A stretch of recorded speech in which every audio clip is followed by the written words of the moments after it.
Hey guys, so today we are opening up some of the Marvel Legends First 10 Years figures. As you may have noticed, I don't actually have a complete set. I have about half of them.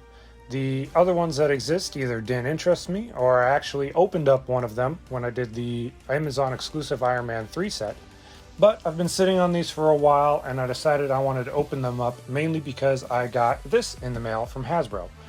Which, if you've been watching my videos and following my channel, then you know that I got as a replacement for a broken Corvus Glaive figure in the other Amazon exclusive Children of Thanos set. I reached out to Hasbro hoping to get a replacement, and they weren't able to send me one, but they sent me this instead, which is a Red Skull and electronic Tesseract set that was a San Diego Comic-Con exclusive back around the time when these all came out the first time.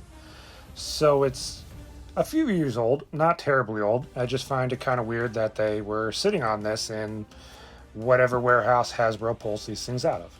But it was a pleasant surprise to get something that I honestly didn't know anything about. I did some brief Googling to find out what exactly it is.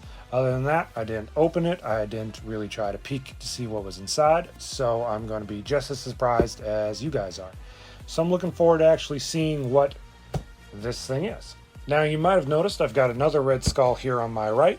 This one at least doubles as a Hydra Trooper though. It's got a swappable head and some extra gear.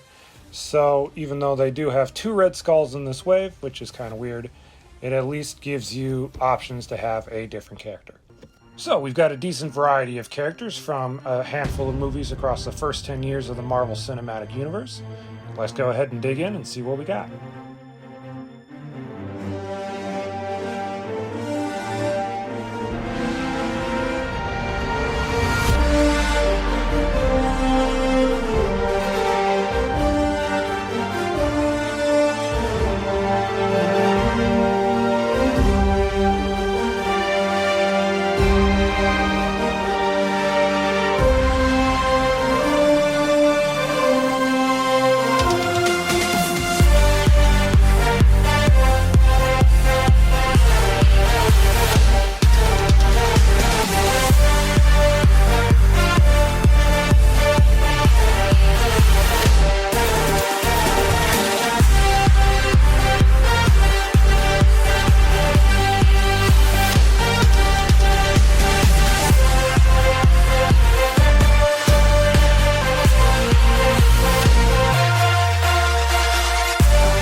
And there we have half of the Marvel first 10 years Marvel Legends figures.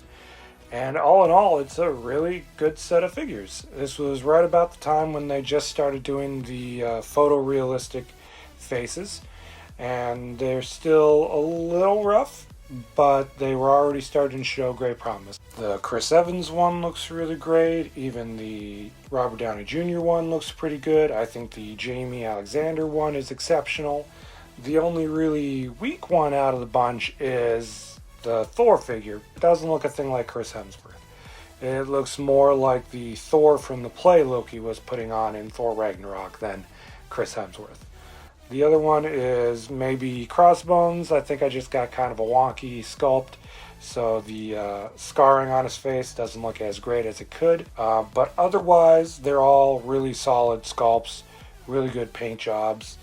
I am very happy that I finally got around to opening most of these. There were a couple of them that I've just been sitting on for a while. I wasn't sure if I was going to open them or not, and decided after I got this one that I was just going to say, screw it, gonna open them. So, is there a weak figure in the bunch? Not really, not terribly. I guess if I had to label one that, it would be the Mark 1. Just because, one, its scaling is really off. That helmet is just way too small, would never fit this guy's head. And it's got this weird play feature. It's just like, I cannot recall the last time Hasbro has done a play feature for Marvel Legends. It's just unheard of at this scale. So combining that and with the fact that it's just not quite the right size, I feel like maybe this one was meant to be used in another line or for another feature, and it just got postponed or canceled or whatever, and they decided to stick it in with this Tony Stark. Otherwise, the paint job on it still looks really great. It looks like it was cobbled together from a cave in the Middle East. And even though it's got this wonky play feature that I wish was removable, it's still not a bad play feature. It helps you do, something with it. Otherwise, everybody else is real solid. Something I noticed about this Ronan figure was that it was a scene-specific one. I didn't realize until I opened it that it is definitely supposed to be from the final scene of the movie when he's got the Power Stone and it's power surging through him, because if you look closely, you can see his eyes have gone purple. He's got some lines on his face from like the power surging through him. So I just thought that was interesting. It's something I didn't pick up on when he was just in the package. Like I said, the Sif figure I think is really great, and it's honestly probably my favorite. I think it's got a lot of great detail. She's got some good posability. There's some great likeness to the actress. She's got some fun accessories. The Thor figure she comes with is really good. I just wish they'd gotten Chris Hemsworth's likeness down better. Hopefully we get another version down the road where it gets us either the Thor from the first movie or from Thor the Dark World. I like his long hair look, so I'd like to have them revisit that. The Hydra Trooper / Red Skull is pretty nice. It's not an exactly affordable army builder, but it's cool that they threw in so many heads with that figure. But still, for $30 from GameStop, that gets kind of pricey. So you can't exactly buy a whole bunch of these in compared to the $15 one that Hasbro Pulse has on their website. That one, of course, is the comic book version, but it'd be nice if we could get a movie version of that, even though these have only appeared in the first Captain America movie. So it's not very likely. We're more likely to get like a Chitauri army builder than Hydra Troopers, just because they've been in more movies. The Crossbones and Captain America 2-pack is really great. It's, like I said, it's got a great likeness to Chris Evans. I think it's one of their best sculpts. And the Crossbones figure is also really good as well. Now, the whole reason I opened up these, as I said, was to check out this. And I was very pleasantly surprised to see that it was not just a repack of this Red Skull figure. It was actually an exclusive one in a black trench coat. And he comes with a Tesseract, which is also this little one you could get with the Loki and Corvus Glaive 2-pack. So they did release it down the line eventually. But as far as I know, this is the only way you could have gotten this Red Skull. And he is a pretty good version. I like this one over the just green suit you get for the single figure. I do wish they had included either his hat or just a version that comes with Hugo Weaving's normal face. That could have been nice. but I'm not terribly upset with this version. However, I don't think it is worth the original $120 asking price. I mean, $20 for this figure means that this electronic Tesseract was worth $100, which it just doesn't seem like it's got that much of electronics in it to make it worth that price. Maybe if it made noise or did something other than it literally just lights up, and it's kind of a pain in the butt that you have to open it up, not easily mind you, push the button on the inside, put it back, and close it up after much difficulty. And it won't even stay on. It will eventually just shut off, not even after that long of a wait, maybe 5 minutes. So I'm glad I got this for free. And I wouldn't pay the full $120 for it, honestly. I think it's worth maybe the $100. Doesn't look like it's going for too much on the aftermarket right now, so that's a bonus. I do like the box it came in. This was really cool. It was a fun, unique thing to open. As you saw, it's got some nice little doodles on the inside. I'm definitely hanging on to this box just because it's a neat little thing. The display that held the Tesseract is nifty. And like I said, I like all these little nifty information bits and stuff. So the packaging was really neat. This was pretty fun. Usually there's not much of a surprise when it comes to when I open this. But this time around it was nice having a figure that I had no idea what it was going to be about. No idea what the Tesseract was going to be like. I just went in, I'd say, 85% blind on this one. So that made it a lot more fun. So if you missed out on any of these figures, I'd say they're worth backtracking on. I honestly don't understand why the line didn't sell that well, at least not in my neck of the woods. I think I saw all of these figures hit clearance at some point. The Thor and Sif 2-pack are actually currently at Ollie's down here, which is a bargain store, and they're for like, I think $12 there. So if you've got one of those near you, worth going down there to check it out to get up this 2-pack. Even though we'll probably get a better Thor down the line, I think the Sif figure alone is worth that $12 price, easily. So I was lucky and I got these mostly on clearance. I don't think I paid full price for any of them except for maybe Ronan. I think I pre-ordered him from GameStop. But otherwise, I got pretty lucky. Not sure what they're going for too much in the aftermarket these days. That is unfortunately the only way to get, I think, all of them other than the Thor 2-pack. I'd say they're worth tracking down, and if you can get them for a good price, I'd say go for it. These figures are probably unlikely going to be revisited again. Like, I don't think we'll get Ronan again anytime soon, or Red Skull, Crossbones. I mean, we know you're going to get tons of Captain Americas down the line, so he's probably the only one you don't have to worry about. But otherwise, this is pretty much characters that may be a couple years before they come down the line again. Does that mean I want to complete the set? Yes and no. I kind of want to complete that mural on the side of the boxes, but otherwise I already have the Iron Man 3 set. I'll toss a link to that video at the end of this one. There's a Ant-Man and Yellow Jacket set that I just kind of don't really care about. Didn't really like the first movie. Same thing with the Ultron figure. Didn't like Age of Ultron, so I don't have any desire to get that. The only one that leaves is the Thanos, Iron Man, and Doctor Strange 3-pack. And we've already got better versions of Thanos, and there's an Iron Man down the line that's coming up. So really, they're probably going to be a new Doctor Strange come time when Multiverse of Madness comes out. So it's like, I could get that set, but I already have a better Thanos, probably going to get the better Iron Man, and it's only a matter of time before we get that better Doctor Strange. So don't really need to. And yeah, don't want to pay that price for it. However, the ones I have, I'm happy that I got.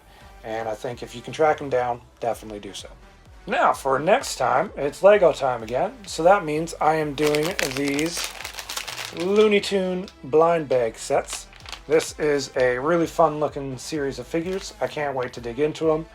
Luckily, it wasn't very challenging because all these big headpieces made it pretty easy to figure out who's who. So it didn't take me long to actually complete this wave. I look forward to opening them and talking about them. So until next time, stay safe. Happy hunting.